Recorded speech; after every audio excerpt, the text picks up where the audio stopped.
I'd like to welcome you all to the Council Parish Council ordinary meeting of the Parish Council, Tuesday, 25th of July 2023. And also, again, I can just remind you all that it is being filmed, so just make you all aware of that. So moving on to the agenda, to receive item 1, to receive apologies of absence from the meeting. Yes, Chair, Councillors Dunn and Swift. Chair, Possible Councillor Williamson. Just on that, Chair, on behalf of the Shoreham Crompton Independents, we'd like to pass on our thoughts and prayers to Councillor Williamson during this difficult time. Okay. Yep. Yep. Item number 2, to receive declarations of interest and any contact or matter to be discussed. Anything to do with the Friends of Dublin Park? They might read if it comes up. Mr. Sandy, the chair. The chair. Yeah. It's on there, but yeah. Howard, It's non-prejudicial groundwork if it comes up, Chair. thank you. Noted.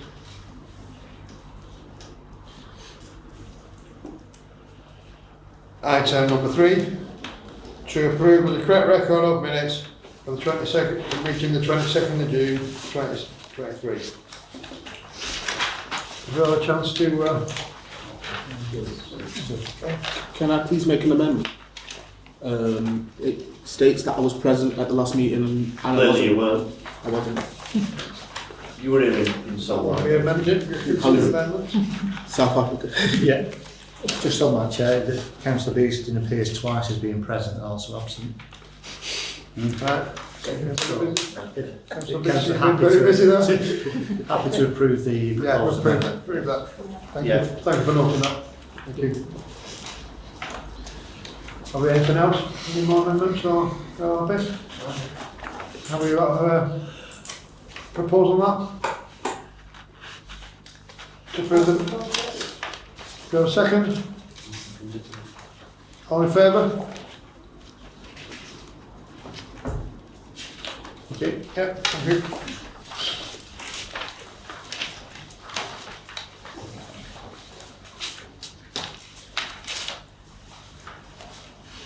Item 4, it's public participation in accordance with standing orders. Have we got anybody from the public who wishes to speak on matters on the revising of the agenda? No? Okay.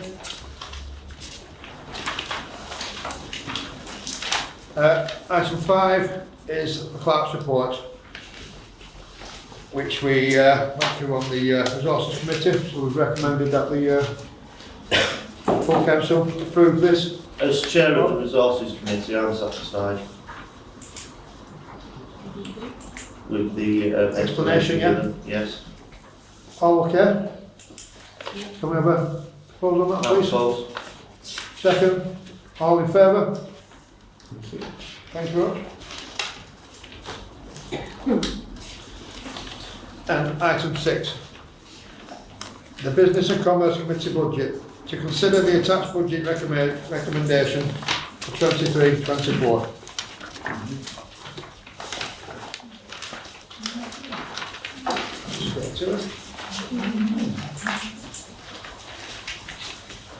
So it's to consider the attached budget. So, at the inaugural meeting, 17th July, the Business and Commerce Committee proposed a budget of £100,000 23-24, subject to the scrutiny from the Resources Committee at its meeting on the 25th of July, as was today. Yes, I'll propose we pass. He's proposing, yeah? Yeah. Consider that, yeah? Yeah. Fair, yeah? I'll second it. So, if I may Just one second, yeah. just to inquire, just how much will be left from that 100,000? Just in the principle of what will be left from the reserves. The reserves. We've done a calculation and in terms of the commitments that were required to facilitate, that's in hand. So we discussed that, Tony. I think it's not a question of the money being available, it's a question how we reorganise the current account and the reserve account, because at the moment it's a bit messy. But certainly, if you'd like to.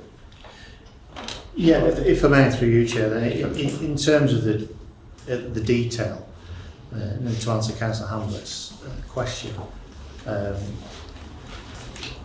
there's going to be further work with the Resources Committee, being mindful of the reserves policy to be adopted, as to how we re-aggregate both the reserves budget and the earmarked reserves budget and general reserves budget, and that will then give a clearer picture of what the balances are on either side.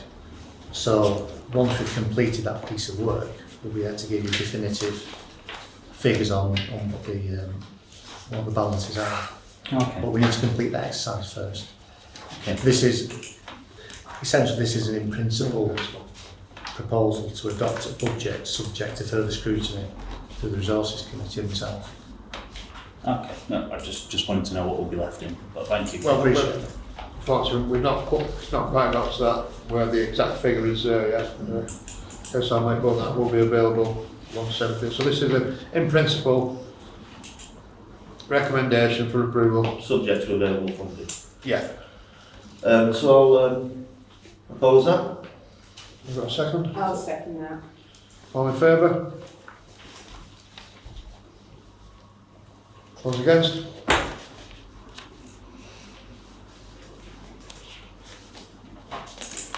Yeah. Yeah. Thank you. Thank you.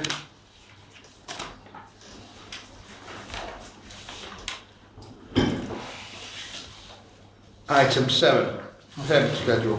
To note the attached payment schedule for the period 21st of June to the 19th of July 2023. Have we all had a look and comments?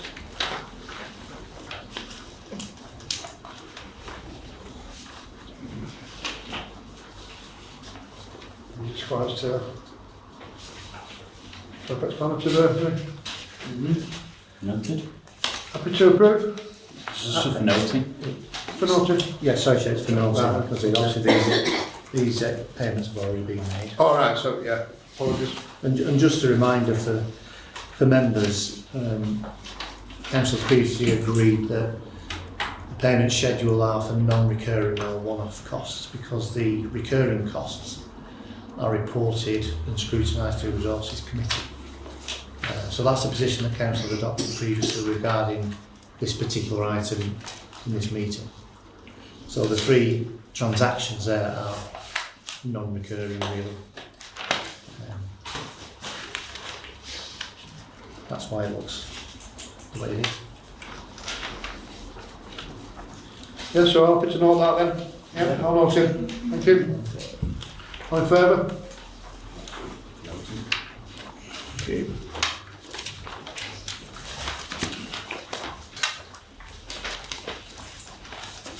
Right, let's move on to item 8. It's the filming and or recording at council meetings. To consider arrangements and protocols for the filming and or recording at parish council meetings.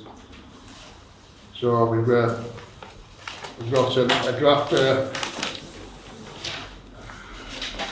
to approve. Well, I mean, guidelines, we've got local some, government guidelines. So yes, Mark, was it what you I don't know if you could just get Tony to just elaborate on the finer points. Yeah, if I through you, Chair, then this is a fairly established protocol across councils, principal authorities in particular.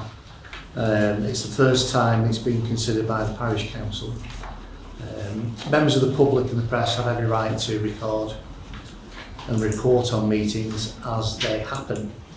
The only... Is it, sorry, Tony through chair. Yeah, okay, councillor. If a member of the public records a meeting, then how they distribute that recording or use that recording is are they under any legislative? Yeah. That's outside of the parish council Right. control, but we would expect that it's not in any way edited, Right, okay. because that could cause misrepresentation. It causes misrepresentation, indeed. Absolutely, yeah. Is that take that because the members of the public, they're not governed by the legislation, as long as they can film and not causing disruption, but we as a body we are setting out our guidelines, protocols. Yeah, I mean it's a fantastic thing.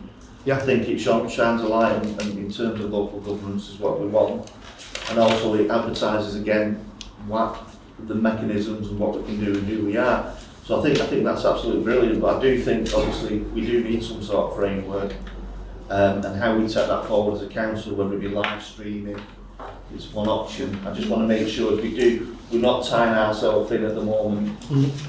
You know, in terms of the formats we take. A bit of a set in stone format.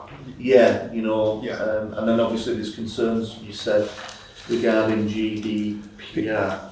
Yeah, again, Chair, I've done some research among the councils, and there's a variety of different reasons as to why councils record meetings. For example, some parish councils or town councils record meetings just to aid with the accuracy of the minutes.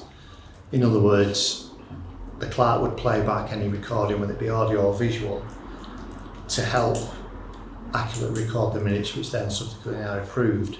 Those councils, in those instances, once the minutes are signed off, delete that recording. They don't keep them as archived material or data. That's one purpose for doing that, but there's a legal has to be a legal basis for processing what is essentially data. And the public task is the one that councils will use to help them with the minutes. Others, and I think this is where it actually dovetails into a record retention and management policy, which we don't have. Right. So we need to be very clear why we're recording this, Yeah. for what purpose. Mm-hmm. As you just mentioned there, with the technology these days, you can live stream these meetings. You can record them and keep them in archive. I think ONBC retain theirs for 12 months. I'm sure borough councils would. Used to, not anymore. Okay, or what they used to in that case. Still live stream. So as a body, the council's now got the opportunity to decide how to frame, one, the purpose Yeah. for recording, the retention of that information, because if you think about, for example, freedom of information requests in the future, you can only answer those questions if you hold the information. Yeah. So if we hold information on a recording, whether it be audio or visual, we can have to refer to that in responding to an FOI request. So that is one purpose that councils may want to retain it as archive material. But until, in my opinion, we have a robust record retention and management policy, I think the decision to, or the agreement on how and why we record meetings might need to be taken at a future meeting. It could well be members are happy in principle that this is what we do, and also we encourage members of the public or the press to do the same. I don't think any member would. Have we got any? Councillor? If I may, Chair, so I've gone through this in partially fine-tooth comb. Under the Local Government Act, there is nothing to state that I'm a member of the public. Under 4.1A and B, does not need to have it in a fixed position. They don't need to do that under the Local Government Act. The use of flash photography or additional lighting for a limited period at a meeting or at a point in proceeding, any given advice from the chair, that's fine. The other part was E, equipment not to be left in the meeting unattended, only unless it's in closed sections of the meeting. In the entirety of the meeting, unless advised and left and told to leave the meeting, they're allowed to record the whole procedure of the meeting because it is in the public. The other part I just wanted to note was in 5, because they're contradicting 4, because it states to contact the clerk, but in 4 it says ask the chair. So I just wanted to know which one, is it the chair or the clerk? Is that in view of disrupting the meeting you're talking about? No, because the other part is, in 4 it states any photography or audio visual recording takes place from a fixed position, which is why I highlighted it doesn't need to do so, in the meeting agreed by the chair so as to reduce disruption from the meeting. If it's in the chair, if we're reading the entirety of the members of the public here, if in the chair's opinion any photography, audio, visual recordings are disrupting the meeting in any way, then the operator equipment will stop recording. However, in 5, it also states, because it doesn't have to have that in the Local Government Act, this particular bit in 5, it would be appreciated if the person wishing to take photographs or to record meetings where, wherever possible, notifies the chair before the meeting concerned. I could go into A, B, C, D, 5.2, 5.3. However, for the people here, they've all got places to go to. But it states that you'd have to ask the clerk's permission in advance. They don't need to. Don't need to. Yeah, well, And it's the case of what equipment is intended to be used. Again, don't need to.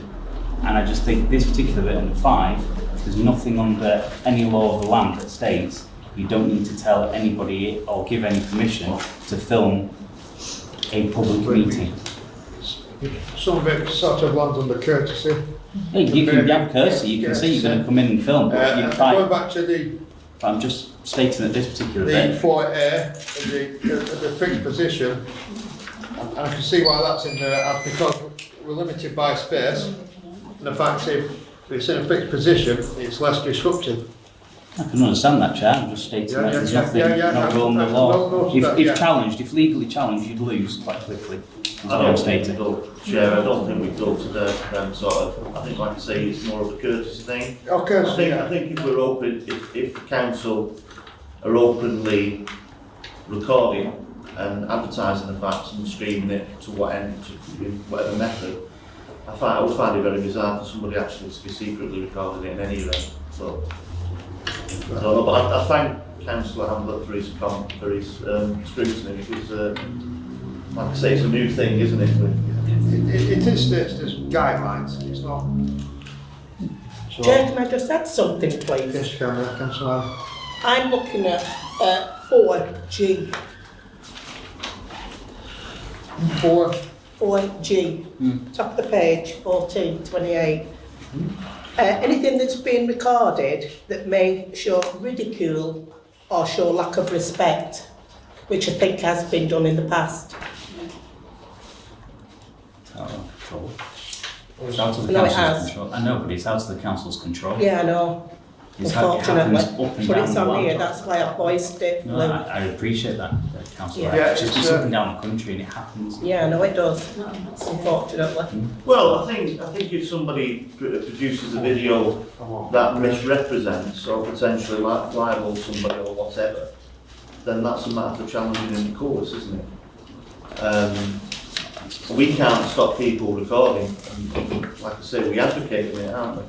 What members of the public choose to go away and do that, obviously they have to act within the law of the land in that respect. They say that they're not covered by the legislation, the public, so the editing, It's how it's done. it's how it's done, but they said the only challenge would be through Through the the courts. courts. Yeah. We have a Or town the council, police, they social wouldn't have media. the authority to challenge someone who's edited a recording, shall we say. Yeah. It's not within our powers. So if it was highlighted to us, I mean, like I say, these are guidelines. Authorities. Pure and simple. Draft guidelines. I think as long as we make sorry, Chair, I think as long as we make members of the public aware of the guidelines, then obviously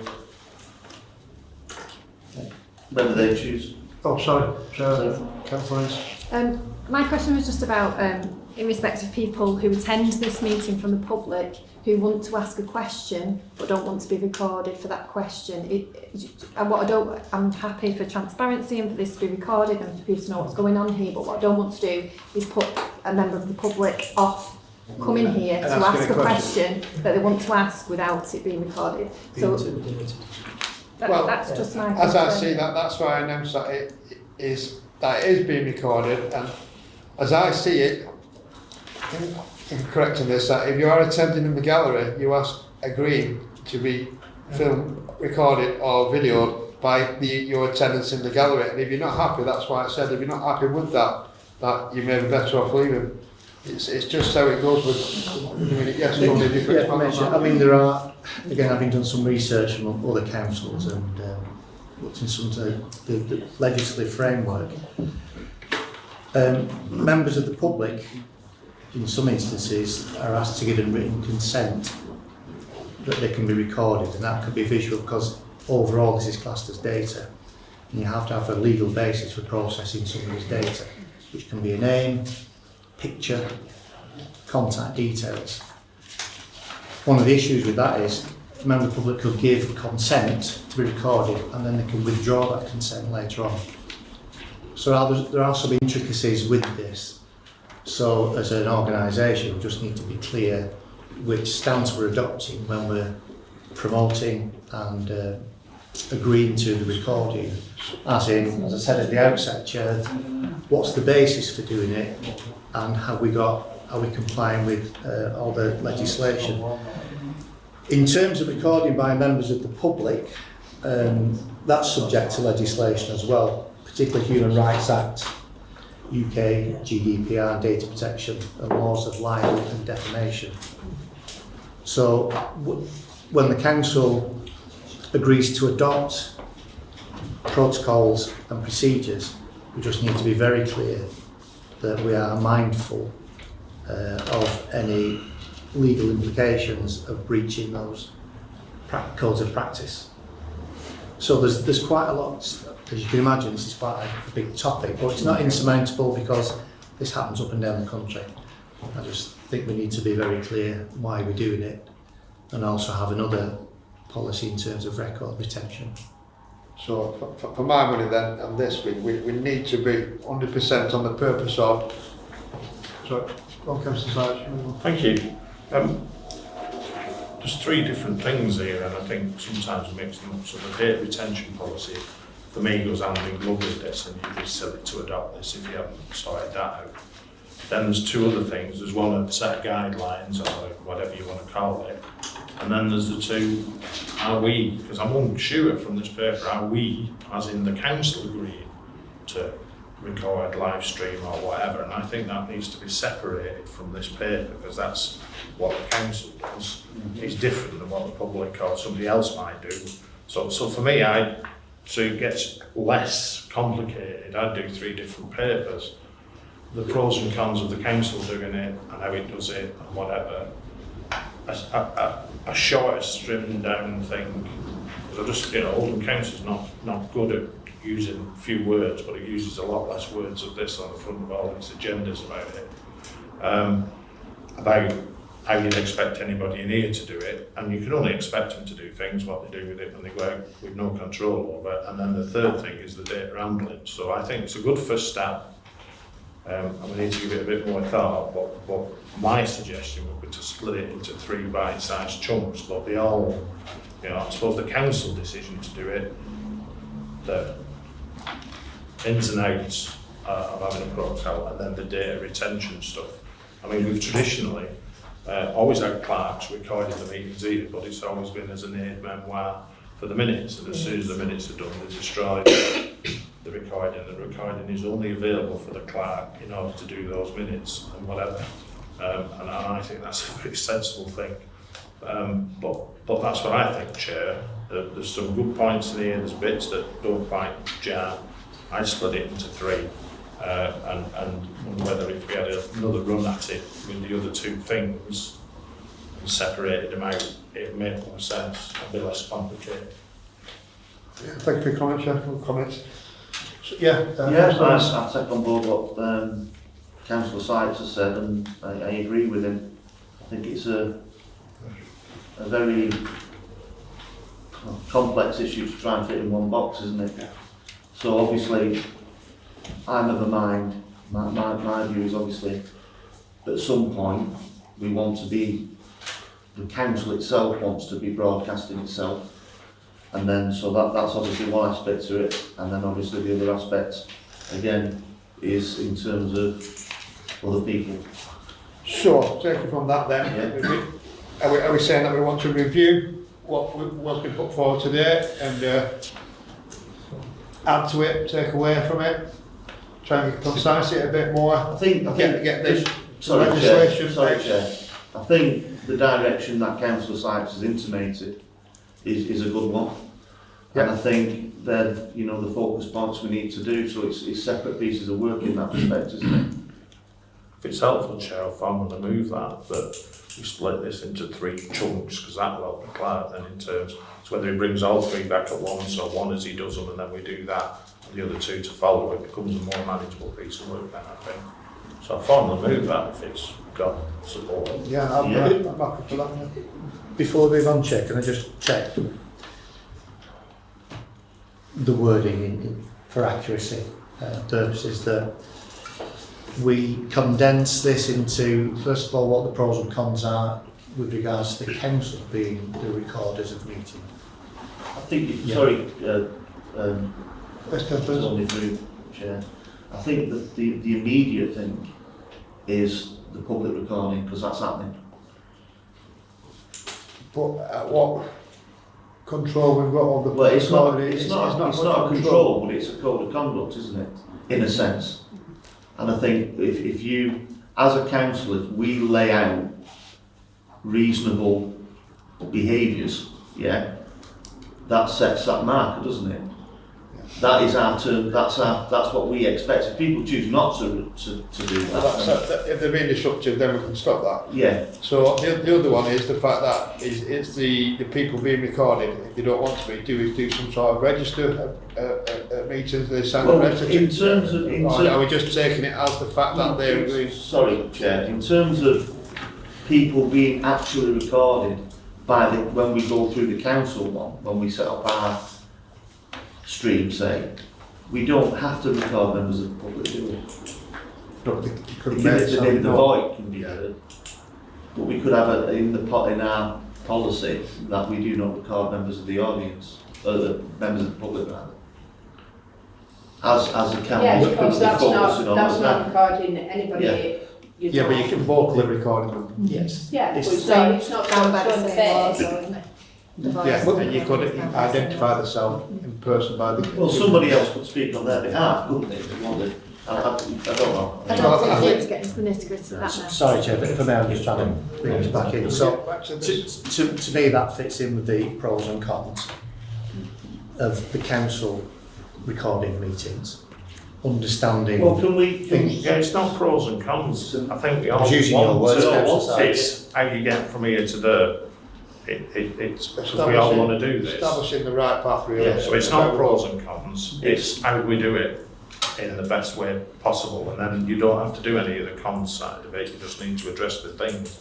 If you do it in the other, sorry, does that answer your question, Tony? Because that's what you're asking. No, so I was using your words because you started off with pros and cons. Could we?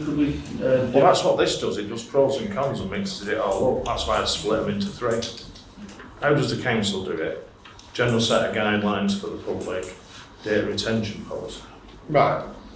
Well, could we not, in principle, vote on council? You can propose. Yeah, I'd like to. Well, we've got a motion. We've got. Have you Yeah, proposed well, a motion there? Councillor Sykes? Councillor Sykes has proposed a motion which can we vote on? Yeah. As in principle adopting. Yeah. So, the motion is to bring back to council some guidance regarding the council as a body that records meetings, Yeah.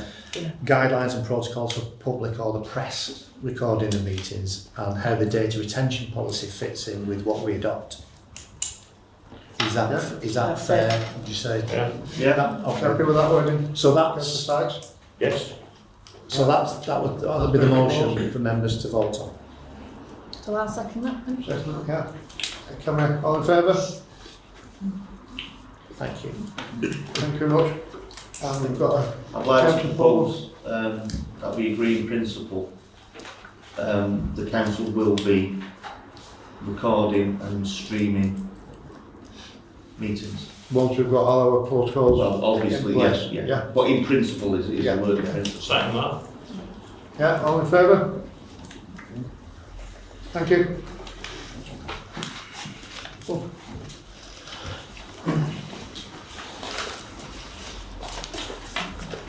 And we go on then to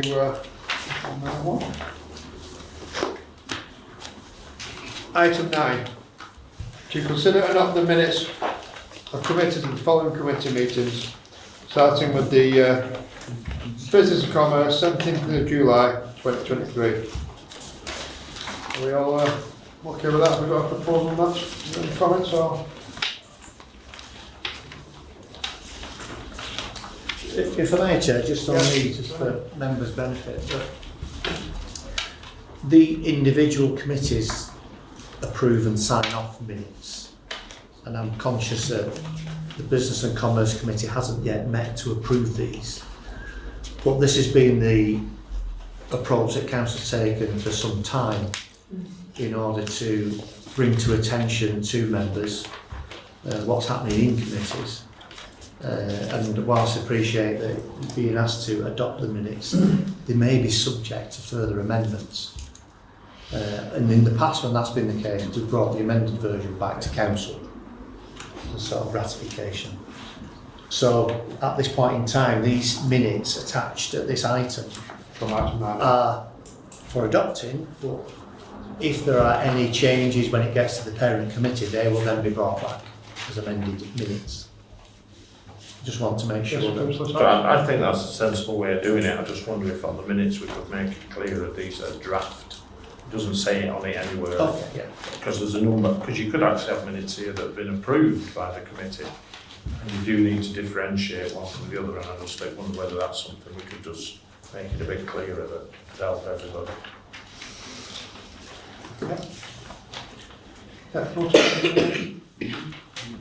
So, apart from that, are we happy to adopt these minutes, yeah? A second? All in favour? Okay. And 9B, the environment meeting on the 4th of July 2023. Any comments? No. Denise, are we happy to, like you said, to... Yeah, I propose. Yeah. Second? All in favour? Thank you. And 9C is the events promotion grant, 4th of July 2023, extraordinary meeting. I propose. Is that a second? All in favour? Thank you.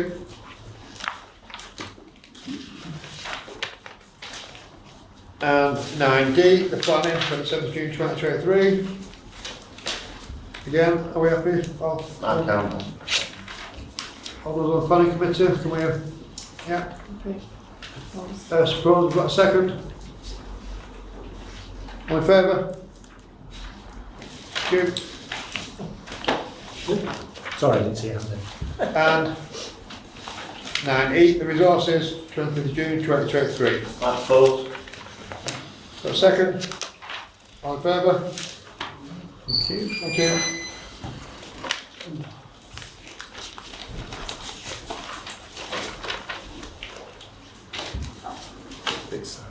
Yep. Item 10.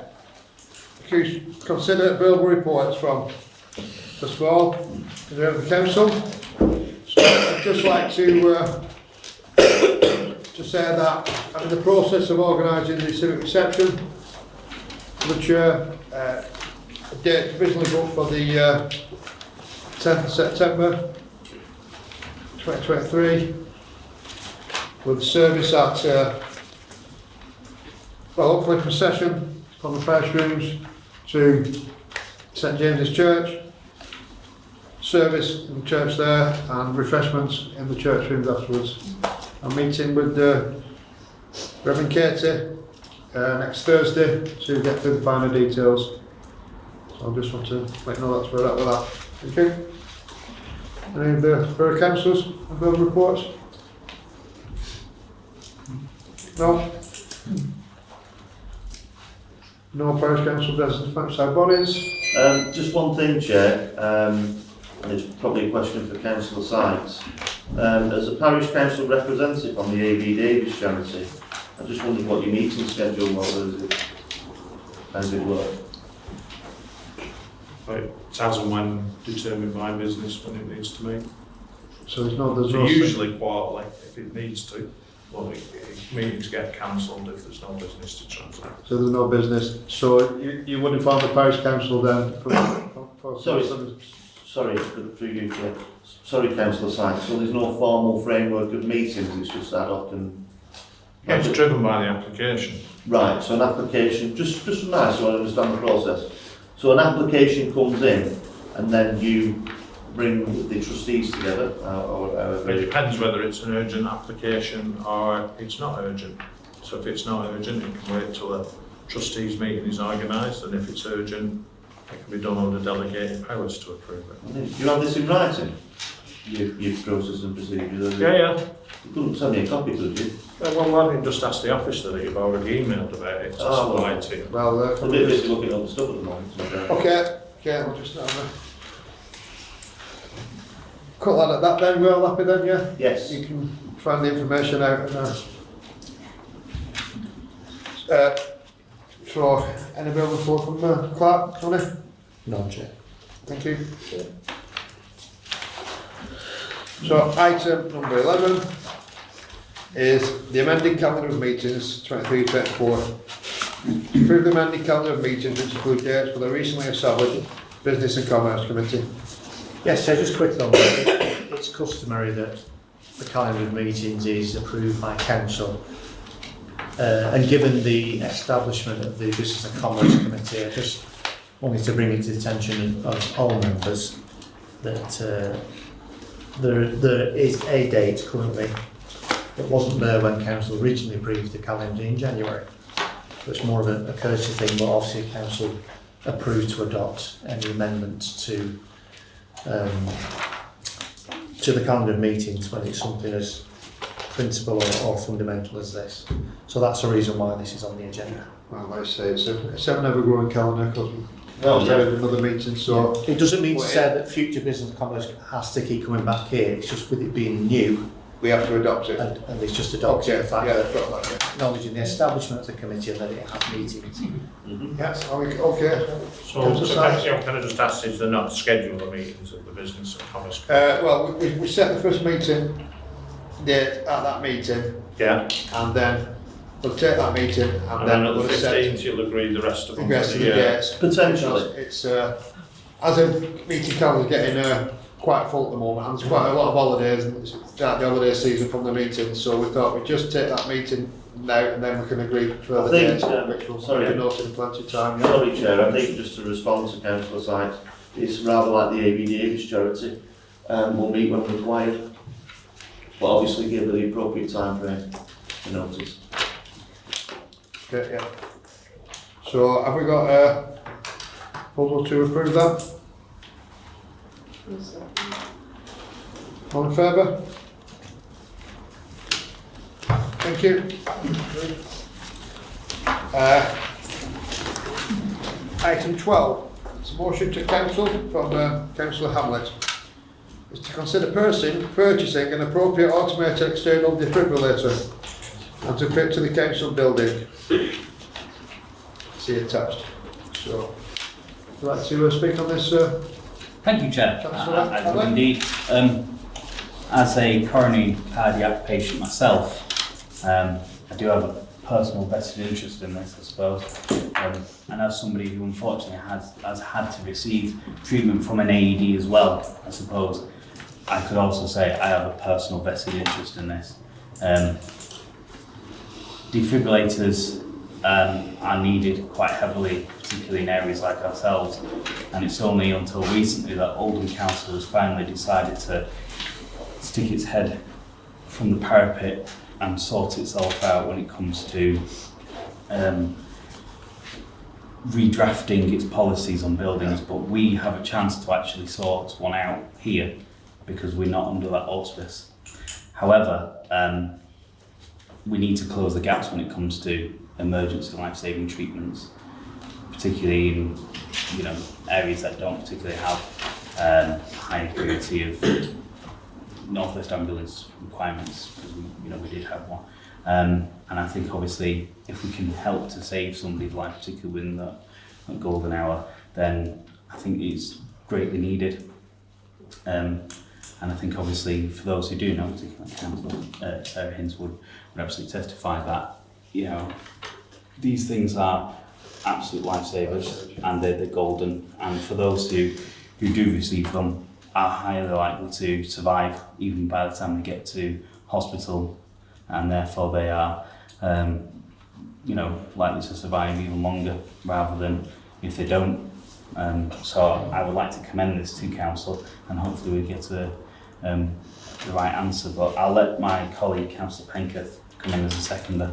Yeah, but just before you go on there, like I said, I think, you know, just echo what you said there, we've all got a personal interest in it, because we don't know which one of us would certainly whether they, you know, would need it or if, or, but like I said, it's, yeah. I think going forward it's going to be a high risk area. Yeah, so it's, yeah, quite happy with this, so if you want to expand on that, No, I'd just say, I think the motion says it all. Councillor Hamblett summed it up perfectly, and I think it's important that it's there should it ever be needed. Yeah. Am I okay to just ask? Councillor Hince, yes. So I'm in agreement with you really that a defib on an every street corner in Shaw is my priority really, but there's just a few questions I wanted to ask you. So are you proposing that the parish council fund the defibrillator? Yeah, we fund one and place one on the external part of this building. So I just wanted to just bring to your attention, just on the 28th of June, the government, as the Department of Health and Social Care, has invited organisations to bid for funding for a defibrillator for their area. So the Secretary of Health, Steve Barclay, and Helen Watley, the MPs, have given £1 million to increase the number of defibrillators in public areas. For example, on public buildings, town halls, community centres, etc. Some of the information I read through was correct, so 30,000 out of hospital cardiac arrest per year, less than 1 in 10 chance of survival, and out of hospital cardiac arrest. And although we've got defibrillators in Shaw, so there's people that said to me, we've got defibrillators in Shaw, why would we want one on the parish council? There's one on the High Street, there's one on the Lifelong Learning Centre, but you've got 3 minutes to shock somebody, so to have a substantial increase in the survival rate. So if you shock somebody within 3 to 5 minutes of cardiac arrest, you increase the survival by 40%. So a walk from here to the High Street, for example, it's too late. I was just wondering whether you would consider, rather than the parish council funding it, whether we can access the government funding. So there's an application for just a submission of interest really for this large amount of money that's already been put aside from the government to do it. There's also the British Heart Foundation that fund defibrillators, and they're closed to applications till October, but this funding, they're inviting submissions of interest really. So I'd already submitted some interest for sure, but I just wondered whether you'd consider, rather than the parish council funding it, whether we could request funding from the government, and then we could use the money that you're suggesting from the parish council to maybe look at doing some CPR training for our local people. The training. Why, if I may then to each, why not do both? At least then you close the gap here. I mean, I know there's one over in Victoria. I think that's Gardens, what, sorry. but Yes, that's so I know there's one in Victoria Gardens. I know there's one over that's privately done through Sports Physio, and there's one on Lifelong, Asda, and over. But that's still, you know, one that's close enough, whether it be here, whether near Oxford Street, particularly Victoria Street, it's Farrow Street, it's still close enough for somebody to grab on if required. Why not do both? If we've got what's, you know, if eventually resources are going to have a look at what's in the pot of cash there, then to utilise the money there to then place one on the building, perhaps maybe do both and then apply, and then that way you've got one on this building and you'll be able to put some on other buildings around throughout the community. That might be a good way forward then, in my opinion. At least you then. I'm just wondering whether we utilise the funding that's already there rather than use the parish council money. Yeah, but I think both are sensible. I think absolutely that's a sensible idea. All I'm suggesting is do both, and at least we've got one on here. Do both by what do you mean by that? So for we utilising funding, but at least the funding then can be utilised to place a defibrillator elsewhere, and we fund one for this building as well, rather than pulling an external funder for this building, and that way then we can free up that said funding that you've mentioned. I'm grateful to Where you proposing that the funding comes from the parish council? No. budget? So to fund one for here, that comes from the parish council, and if we're going to bid from a central part like the British Heart Foundation, or as you mentioned, for the Department of Health and Social Care, for somewhere else within Shaw or Crompton. I suppose what I'm asking is which budget is it coming out of from the Well, parish if it council? comes out of resources, it will come out of resources central reserve. Can we just, So that's what I'm saying. Sorry to you. just There's part of the debate. just to clarify this a little Don't bit, think so anybody if the disagrees funding, if no one with disagrees with this is, you know, it's great, the more the better, but if we put one on the building then apply for funding, we're not going to get another one on this building, are they? They're not going to. No, that's what I'm saying. That's Put it fine. out in the community. That one, if you get funding, put it out But in the community. it's at the moment the guidelines of which buildings you can attach them to. No, because the guidelines have been finished now. Right. So Okay. we're Right, allowed well, to do that. just Councillor Hince, if you'd I like think to if we go back to the motion by Councillor Hamblett rather than expanding on it, I think it's a fantastic idea, and I think obviously Councillor Hamblett is someone who knows firsthand the value of these things. Initially I thought, you know, we've got a few inshore, there's a certain distance and etc. But ultimately we're a community building and such and such. And I say this, I don't say this in jest, but the more people who come here of a certain demographic, you know, there may be people who come to these meetings who are at risk, myself included. But so I think absolutely we go with Councillor Hamblett's motion. I think, and we'll stick to that because obviously any expansion on that would be another motion. I should think, and I would be happy to support that. But if we can tap into some funding which is specifically for DFIBs, it's not misappropriation, is it? We're actually using that. That's what that money's there for. And if that meets the need of putting one outside the building, which we're all agreed, if we don't get funding, then we'll fund it. Yeah, I'll be in favour of that.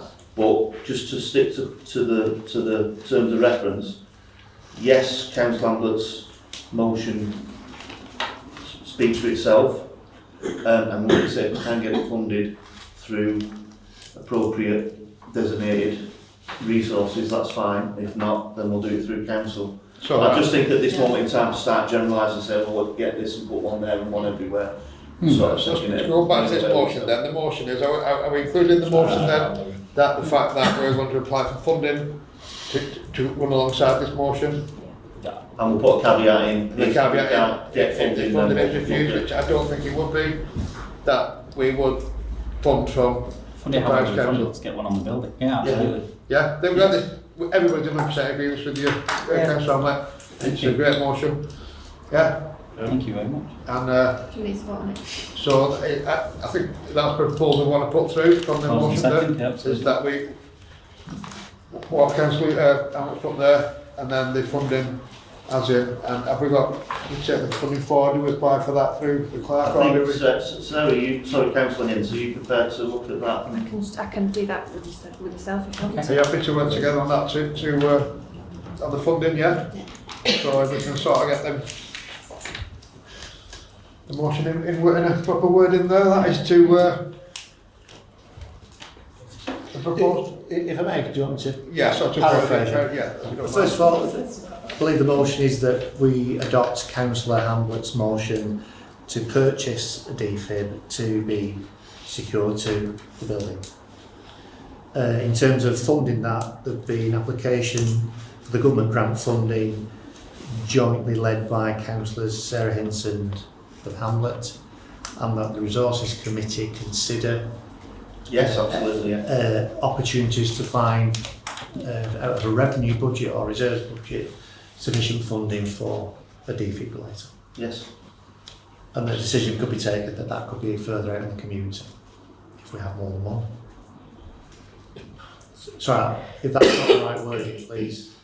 It's the, No, it's not. It's the Just more to than purchase one. this one. Let's just go to this one at once, and then if we can expand on it then, Yeah, you know, if we can, you know. No, it's pretty. I assume, sorry, but that's through councillor and through yourself, I assume that when you put the funding in, you can't just say, I want 5 and I'll stick them wherever. No. It's got to be, so wherever you plant position one, there's got to be a separate bid, I would think. Yes. Yeah, so that bid there, we can put one on the building, can't we? So we know that, so there's no issues there. Although Louie says things have been revised there, so I think we go with that, yes, so we can, pause in seconds, can we take a vote on that? All in favour?